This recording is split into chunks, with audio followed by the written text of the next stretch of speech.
Welcome to our beautiful waterfront. My name is Joan Kestner, and it's my privilege to serve as the board chair of the Erie Canal Harbor Development Corporation. Our team on the board, and they're here today, some of them are here today, Leslie Zemsky and Sam Capitano, along with our president, Mark Wendell, yes, and his amazing staff are working every single day to revitalize Buffalo's unique waterfront, developing this beautiful shoreline to create an accessible destination that everyone can finally enjoy. There's one person who should be recognized as the greatest champion of the waterfront, a fellow Western New Yorker of New Yorker, and a passionate advocate for the inner and outer harbor, and the driving force for everything that you're seeing today, the positive development and the public events that all of us are enjoying. Please welcome our incredible governor, my buddy forever, our governor, Kathy Hochul.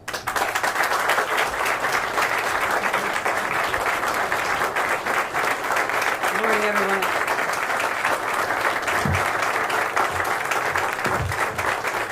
Good morning. Great to see everyone.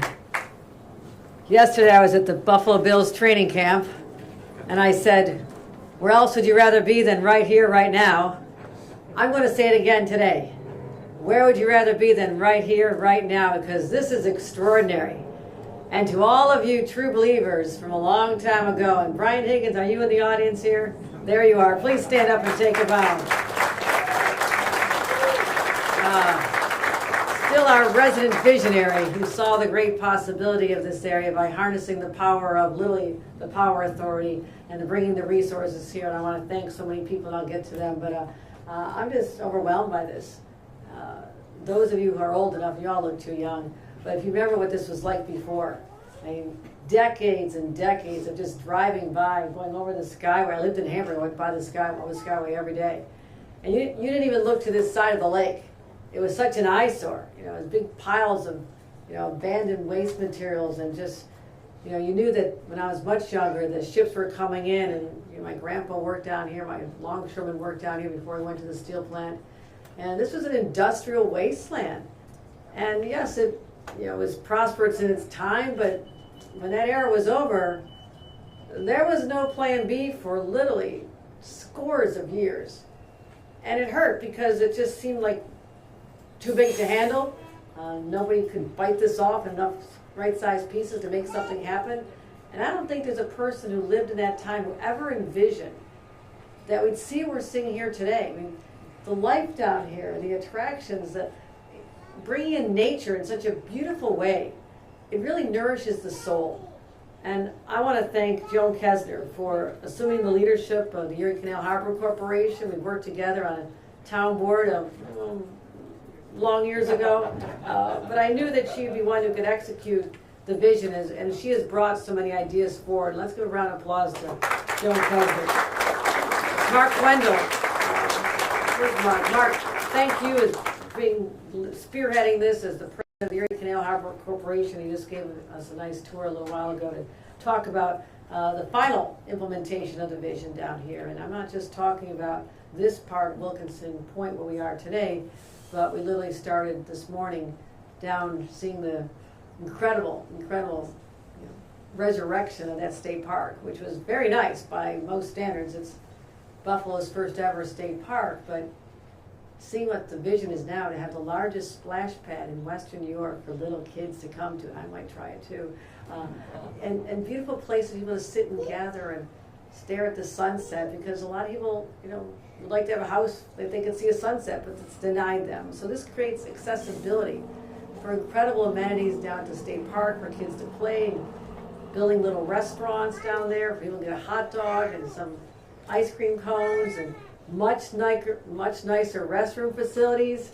A lot of parents like, I'm not taking my kid in that, but you won't be saying that any longer. And then working our way up to see what has happened with taking an abandoned terminal. I mean, how many years do we go by and just stare at those and say, I guess they're going to be here for the rest of our lives? But that was not an answer for us. And to turn that into an event gathering venue that You know, literally thousands of people come down here and enjoy the experience of seeing sunsets while they're watching a world-class concert just starting this year. It is spectacular. And then we go further down, closer to here, and we stop and we're going to do something that I have long dreamed about, which is bringing cruise ships to the city of Buffalo. My gosh. And I will say this, the inspiration came from a couple places, but I remember being in Erie, Pennsylvania. Now, a nice city, right? You have a little waterfront, much smaller population. Nice things, okay? I'll get to that. They have nice things in here. They had cruise ships coming through the Welland Canal, bypassing the city of Buffalo and everything we can offer. You know, with Shea's Theater, Botanical Gardens that we have, and the incredible Albright Knox Gun Gallery, and countless other cultural attractions. They were bypassing Buffalo and heading right down to Erie, Pennsylvania as their first destination. I had a problem with that, and I said, no, we'll create a space. Literally by 2027, we'll be able to welcome cruise ships to the terminal right over here.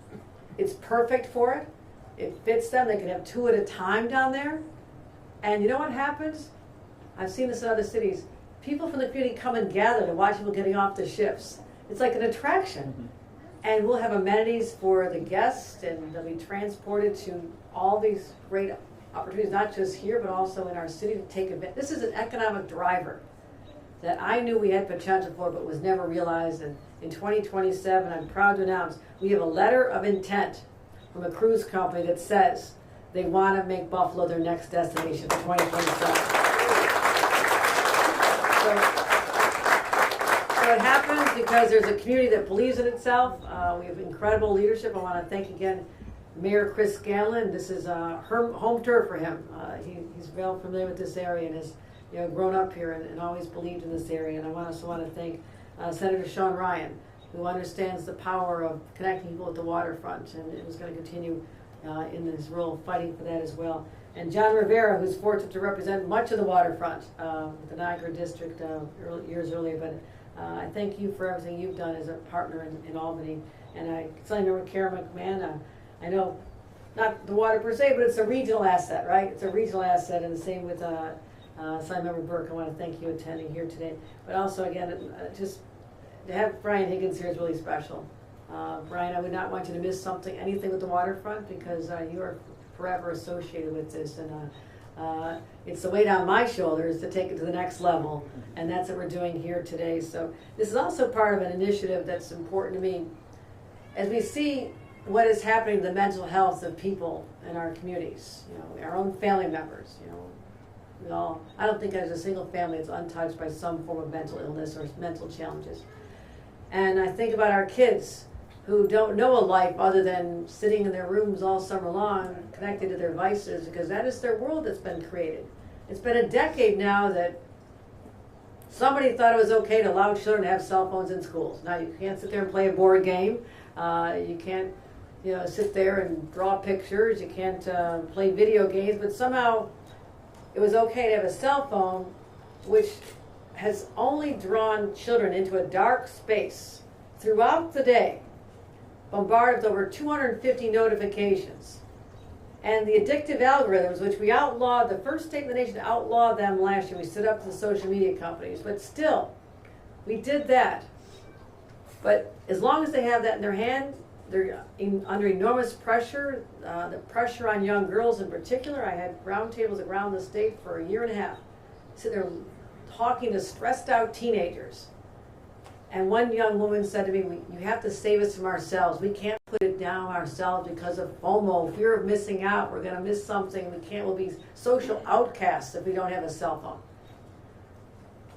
And I decided I will be the person who saves that child from herself. It's hard. A lot of people are saying, no, you can't tell us what to do, but you know what? I'm here to make the hard decisions. And starting this fall, we're going to have a distraction-free school environment. No more cell phones, no earbuds, smartwatches. And having seen the school districts that took the leap forward and have already done this, after just a few months of adjustment, and again, I know the parents and the kids are gonna have a major adjustment, but afterward, young people have told me in those schools, I have my first friend in person. I never had a friend in person, a 7th grader. She says, the hallways are noisy again. People are talking to each other. They're laughing. Their gym classes were silent. Luncheons were silent. The hallways were silent. So we're bringing new life back. So what's the connection between that and this? It's an initiative we launched last year, but I'm doubling down. Get offline and get outside. And it is up to us to create the attractions to the outdoors that'll draw young people to want to be in places like this or other places in their community and discover them once again and find out what it's like to be a child. You know, kickball in the backyard entertained us for many, many summers. And so I want to simplify life for our young people. I want them to emerge as healthier adults. And when families know that this is available to them here, and for families who cannot afford a nice vacation to go somewhere fancy, they don't need to. Why would you ever leave Western New York in the summertime with everything we have here? It is extraordinary. And I want this to be a continuation of that narrative that we're bringing back Buffalo, Western New York, and in making investments from the state that are going to make a huge difference. So I'm here as someone who rides my bicycle down here. You might not recognize me, except there's usually people that look pretty official following me. I've gotten used to that, but you know, we're gonna let people stroll on this water's edge and see the most beautiful sunsets in the world. We're gonna play park golf. Did you think we'd be playing park golf down here? Volleyball tournaments, kayaks, renting kayaks and bicycles, and also fitness centers down here, fitness activities. And so, who would have thought? Who would have thought all those decades of just going by and saying, too bad no one cared enough to do something. We have cared enough. We've done something, and it's going to be magnificent. So I want to congratulate everyone involved in this. Again, I have a little 3-year-old granddaughter who'll be making a guest appearance at some point if my husband can find her shoes, I suppose. Little Sophia. And little Sophia will be joined by her little cousin who's 2 weeks old, Nina, at some point. Because this is all about families. Reconnecting families. Ladies and gentlemen, let me bring up our great mayor, Chris Scanlon.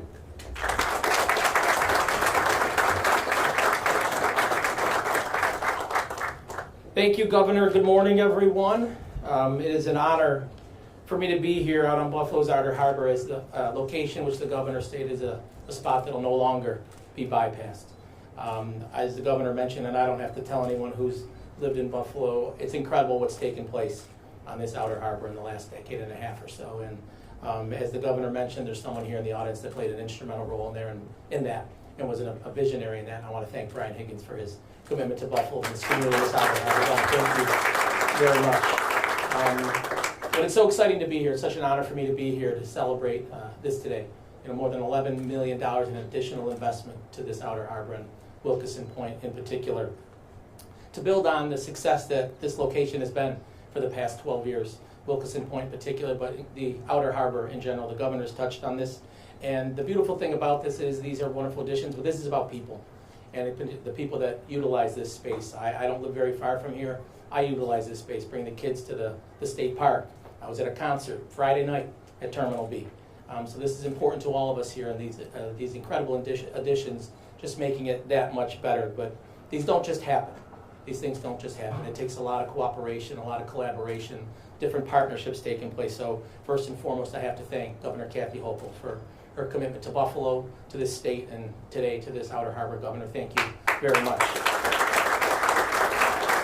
To Joan Kesner and the board, I can't thank you enough for your continued partnership. You know, we continue to have meetings on a regular basis, and I want to thank you and your team for everything that you're doing for this location as well. To Mark Wendell and everyone at the Erie Canal Harbor Development Corporation, your team is absolutely phenomenal, and it's been an honor working with you on a daily basis on a regular basis for the past few years. So thank you. And to everyone else, the people that come out here and utilize this space, I want to thank you.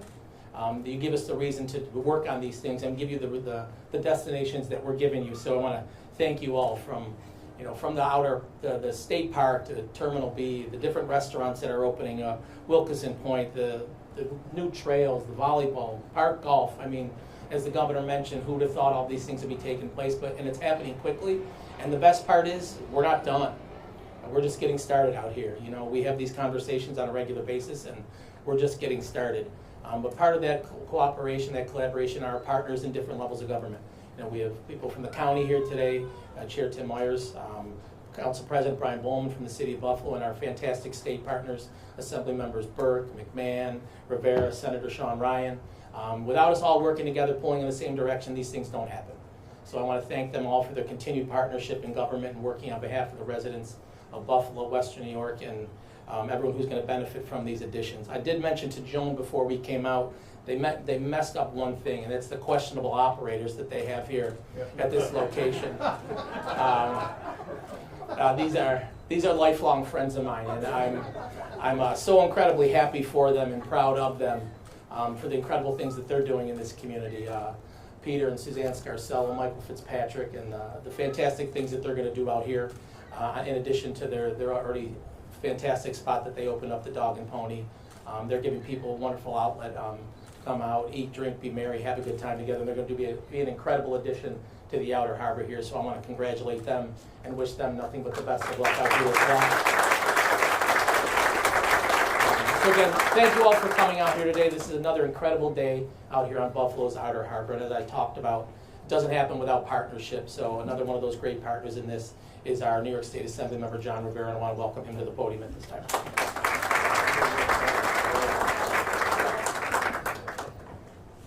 Oh, it's a beautiful day to be in Buffalo.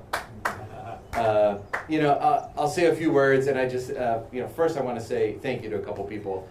First, I was 19 years old when I met Brian Higgins. It was his first term in the United States Congress. The country was in a wild time, and new leadership was really needed. And I learned firsthand the kind of leadership that I knew I eventually wanted to have. And that was the absolute awareness, assurance, and confidence that we deserved better. And he looked at the waterfront as an assembly member first and representing this area, knowing that we had an opportunity, we had a potential, we had something special here. And I grew up my whole life on the west side of the city of Buffalo, not far from the waterfront, but always distant from it because the 90, because of traffic, because of everything else and all the poor planning and poor decisions that were made along the way in this region's history. But I knew working in that space, working for the congressman and working with his great folks, who some of them are in the crowd, I see Bonnie Kane Lockwood and Chris Fahey, we knew that this space had potential. And what's behind me right now is this beautiful use of acreage, but 15 years ago this was storage. 15 years ago this was forgotten. 15 years ago it was something you just drove past. But today, like the mayor said, like the governor said, we're going to bring our kids and our grandkids here. And it's because we believe that we deserve better than what we had. And that's the kind of leadership that we need. And so I just thank Congressman Brian Higgins for all his leadership on the waterfront. Thank you so much. And I obviously want to thank our governor. I can tell you, I interact with colleagues in state government, state legislators from all across this country, and I'll tell you, and I'm not just saying it because she's standing in front of me, 49 other states wish they had our governor. Our governor is a governor of persistence and focus and humility in it all, but strength in it all. And I just tell you, Governor, you not just stand out among your peers, but you are doing amazing things for West New York. So thank you for everything you've done. In the New York State Assembly, I have the good fortune of chairing the subcommittee on regional tourism. And in that, I've toured from as far east as the end of Long Island to as far north as Plattsburgh. And I can tell you, there is no region in this state that has our waterfront. They just don't. They wish they had what we have here. And all this needed was not, billion-dollar silver bullet ideas. All this needed was real intentional thought on what it could look like and the follow-through to make it happen. And it's incredible to think what we've done in just this small period of time, but it's even more amazing to think what we'll do in the years ahead. And that's with the leadership, like the mayor said, of working together among our colleagues in state government, being led by our governor, our Congressman Tim Kennedy, and all of us coming together believing that we deserve better as a region and knowing that this is going to be an amazing space for our kids and their kids. So thank you very much, Governor, and I can't wait to bring my daughter here.